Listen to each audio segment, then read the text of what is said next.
The type of spirituality we have in the West is what we might call spirituality light, as in Bud Light or Coors Light or whatever. It's kind of fizzy and sweet, and it appeals to a palate which hasn't got any sophistication. It's like a drink for kids, really. Like when the industry tries to sell alcoholic drinks to kids, they mix it with fruit flavors to help hook them into it. Obviously, if you've been drinking for years and years, you drink fine wines that haven't got such an immediate appeal to the palate. And spirituality is just like that. So the type of spirituality we're getting is spirituality that appeals to the naive palate.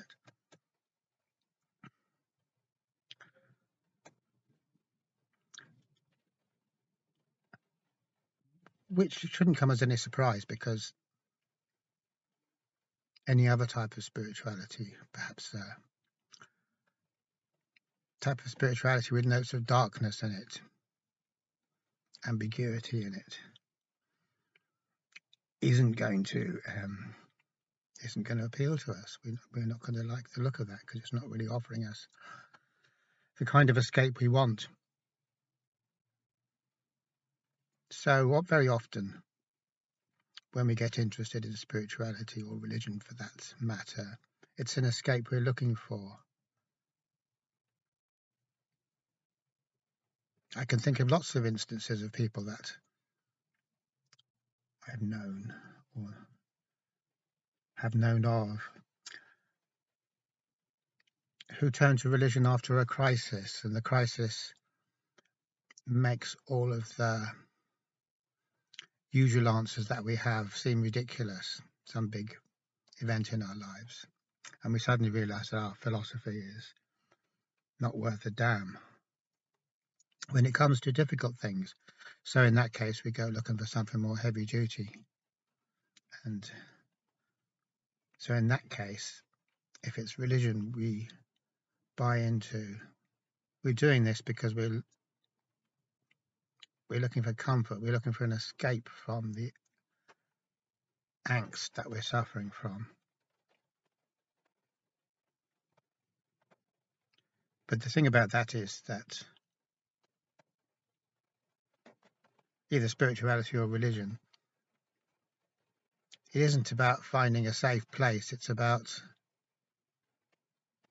getting closer to the angst, getting more serious about the angst. It's not about escaping, obviously. I mean, how could any kind of genuine spiritual approach, or spiritual, whatever you'd call it, be about escaping? Be about having all the answers. So when you see people who are have escaped into religion or spirituality, then there's a kind of a smugness. If there is a kind of a smugness, it doesn't necessarily, I'm not necessarily saying there always is, but if there is, that's because they've got all the answers. So essentially they're dead inside, because when we have all the answers, that's another way of saying that we're dead inside. So religion really oughtn't to be about finding some way to be dead inside. Inside, I'm dead. I might look okay on the outside, might have a smile, might have some nice clothes on, but inside I'm dead. But never mind. So we know religion shouldn't be about that, and we know spirituality shouldn't be about that. But somehow we get confused, because we think it is about getting all the answers. I need answers, I say. I need answers to life. So then a bunch of people come along and give us answers, and that makes us dead in the head. Inevitably, invariably, because there are no answers. We'd have to, in order to believe that they are answers, we'd have to dumb ourselves down a hell of a lot, which is what we do. We're willing to make that sacrifice in order for the security. And human beings have always done that. We always know better in some corner of ourselves, but we go for the security anyway. And that's another way of talking about fear. Fear doesn't urge us to do what we secretly know is right. Fear urges us to do what we know damn well to be wrong, but we're just too afraid to have time to go there or to think about it because we're just rushing for an immediate answer. So the thing about going back to spirituality, leaving religion alone for a while, or maybe longer than a while, the thing about spirituality light is that it paints a picture of the universe which is all kind of fluffy. It's fluffy and nice. So what's wrong with that, we might ask? What's wrong with having a fluffy, nice universe to live in, with angels and unicorns and nice stuff that's there to help us and is going to help us. Now I'm assuming that this is the question that we might be asking, or that's, we could ask. If someone says, hey, there isn't a fluffy universe, what are you talking about? We'd object. Why isn't there a fluffy universe? Why not? How come there isn't a fluffy universe? But the thing is that there just isn't.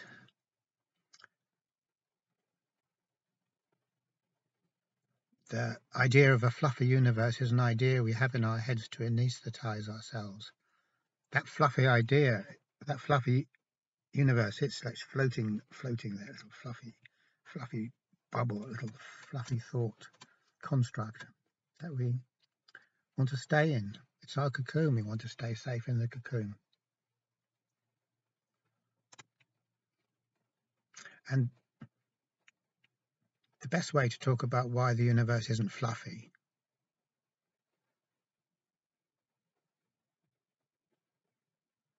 is to use Castaneda's idea of the predatorial universe, which doesn't really necessarily gel with us, because we might think, hey, no, that's not how things are.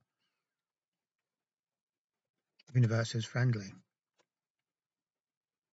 It's here to help. It's just trying to help us. And whilst on the deepest level of all, that could be said to be true, before we get to that level, we've got to pass through another level. And that other level is how things actually are in the phenomenal world that we live in. So it's a bit like living how things used to be before we had technology and stuff like that. When we were kind of living closer to nature, we'd know very well that it's a predatory universe, because there's all sorts of predators out there that can get you. So that's kind of natural for us to have that awareness. And although it's not nice, and it's certainly not fluffy, to know that there's all sorts of 1,000 different types of predators out there waiting for you to slip up so they can get you, although it's not nice to know that, it pushes us into this state of awareness. And those that are not aware, it's like someone crossing the road and they're listening to the earphones on their phone or something like that, and they walk straight in front of her. Actually, we seem to be able to get away with that. We seem to be able to get away with walking around the place plugged in and not really paying a hell of a lot of attention to the people around us, or generally anything around us. We seem to get away with that. As far as I know, it isn't causing a lot of people to meet their doom. The odd one, I'm sure, but not on the whole. We seem to be okay about doing that. 10,000 years ago, that wouldn't have been tolerated. I mean, I can't say for sure because I wasn't there and I don't know, but I'd say it wouldn't be tolerated. There's certain environments even now in this modern age where kind of doziness isn't tolerated. Living in somewhere very hot like a desert. If you're dozy, you're dead. If you doze, you're dead. It's not if you snooze, you lose. It's if you doze, you're dead. And in a really cold place, you've got to be thinking very clearly the whole time. You can't run out without your coat or your jumper, because if you do, you'll be dead. You doze, you die. So the natural state of affairs does really require us. It's playing for keeps, really. It's like that for all organisms, I suppose. Life is precarious. But what we have done is, with our cleverness, really, we've designed safe, cozy environments, kind of fluffy environments, really. We've designed environments where we can doze and it's okay because you'll be all right. Because it's taken care of. We're in a secure place, a safe place. And in one way, we can say, well, isn't that great? You know, a crocodile isn't going to jump out from behind the hedge and swallow us whole. You know, a black mamba isn't going to climb up our trouser legs or whatever, because, you know, black mambas aren't tolerant. You don't have an awful lot of them around. But the thing is, it is great in that way, but it's also not great because then it's okay to doze. So we do doze. We walk around dozing an awful lot. And dozing is a terribly pernicious kind of a thing. I.e., it gets a grip on us. And once we get into the habit of dozing, we don't even know we're dozing because we think it's normal and that's how we are. Nothing exists to push us into a wakefulness. And if something does happen, it's probably not a wakefulness we get pushed into, but a form of freaking out. Oh my God, life just happened. Something happened that wasn't part of the safe routine. That causes us to freak out. So that could be said to be the problem with modern living, a problem. And that's clearly relatable to mental health because we're not mentally healthy because we have no resilience and we have no awareness. We're reliant upon the external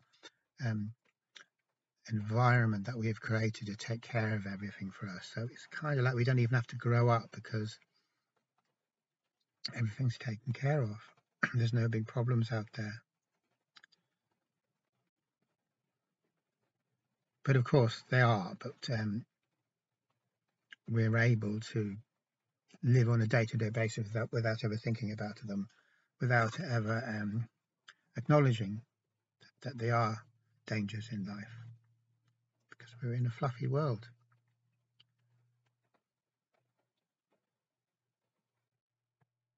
So in a very rough and ready sense, we could say that if we're living in a jungle and there's 101 predators all around us,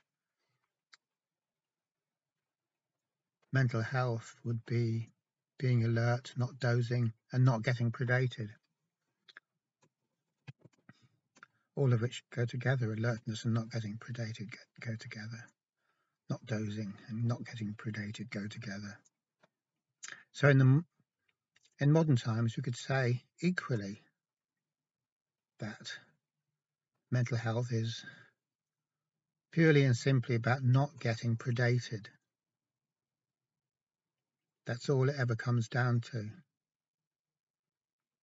And we don't see the predators because we live in a cozy kind of cocoon for the most part. Well, I know we're not all, but that's the general idea, and that's what we're kind of aiming at. We'd like to be living there. So even if we're not, we'd like to be living there. We would like to avail of modern civilization. We'd like to. That's the dream, really, that we'll get that, and, you know, everything will be really great. And it's better to be living like folk live in America and Europe rather than sub-Saharan Africa, for example. Which admittedly, in some ways it is, in terms of not starving to death. not having to deal with so much violence, not having to deal with extremes of temperature or climate or illness. But there is still a predator at work, even in the most sanitized Western world, nation, country. And that predator can really be explained by saying it's what we believe, or it's what we're programmed. So programming is the predator, really. When we get our head programmed, we've been predated. We're dead after that. We're still walking around. We're still walking, we're still talking, and we're still doing the things that we do, but we're dead in the head because we've been programmed. We're no longer who we are. We're what we are, what we've been programmed to be, or what we've been told to be. And so once we start seeing it like this, we can see it's a really, really big business to be inflicting beliefs or imprinting beliefs on everybody as soon as they get born. All around us, that's happening all of the time. It's a very intensive business. It's like a factory assembly line. The human beings, they start off without any of these thoroughly nasty beliefs, without any head programming. And that's why kids are so great to be around. That's why small children are endearing. That's why everyone likes baby. Well, most people, they see a baby and they go, oh, isn't he cute? Isn't she cute? Babies aren't programmed. They haven't been got at yet. We don't do that with 40-year-olds. So aren't they cute? Because they've been programmed up to the hilt. They're not cute anymore. Not really. So what happens is some external force tells us what to believe, tells us what to believe about life, tells us what to believe about who we are, tells us what to believe about what the world is. It's a package. It comes from the outside. It's given to us, and then we think it's the way we think. We think that's our opinion. It's not our opinion, but we feel as if it's our opinion. We feel as if it's authentic to us. We experience great allegiance and loyalty to the programs, to our head programs. So much so that we'll pass them on to our kids and anyone else that'll listen. And even sometimes when they don't listen, because they don't want to hear our bullcrap, we still pass them on, and maybe we'll beat them around the head a bit, just to make the point. What else did Christianity do but travel all around the world, imprinting its head programs upon everyone at the point of the sword? Believe what I say you must believe, or die was the basic message. It's as simple as that, really. Without having to single out religion, because we all do it in all sorts of ways without even realizing we're doing it. Our main activity is to imprint our beliefs. When we come out with an opinion, that's our belief. We want to assert it. We want to get it acknowledged as being true. We want it to get out. We want to have our opinion ringing in the air with great tones of authority, and everyone going, yes, that's very true. He's got a good point there, yeah.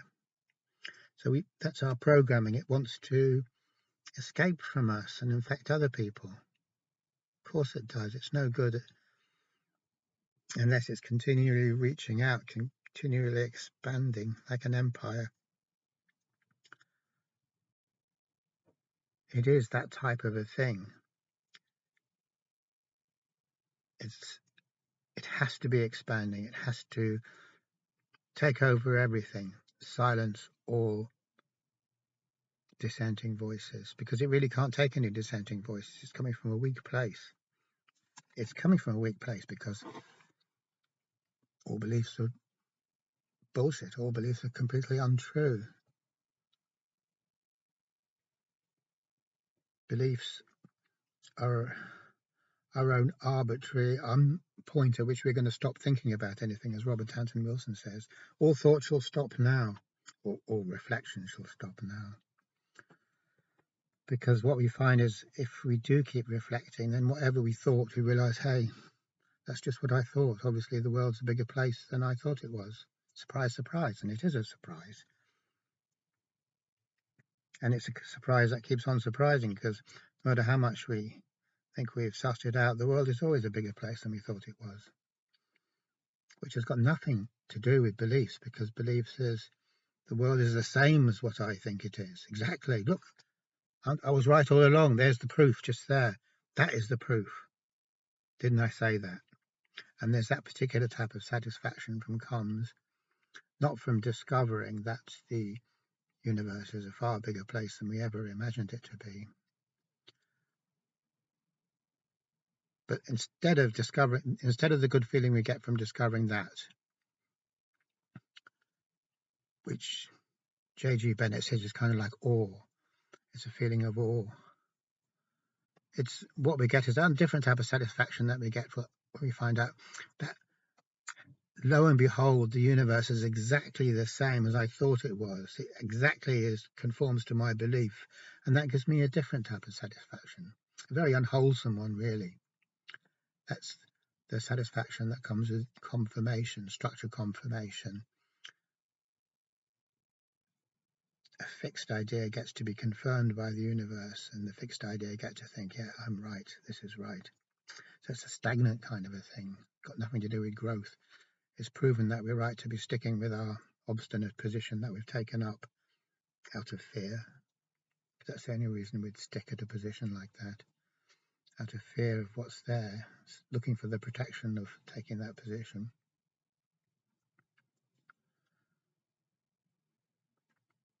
So as a consequence of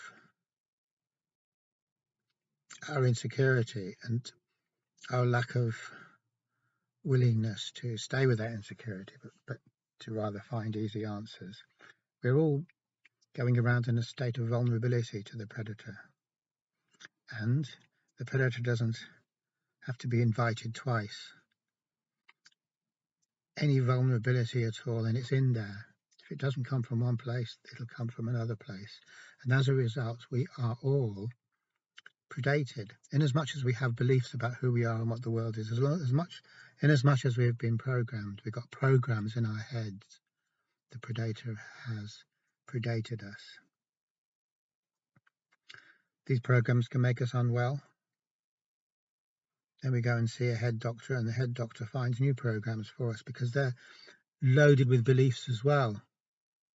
So they want to infect us with some different stuff, which isn't really going to make anything better, because mental health isn't about being infected with a different batch of mind memes. It's about not being infected with any mind memes, not being infected with any head programs.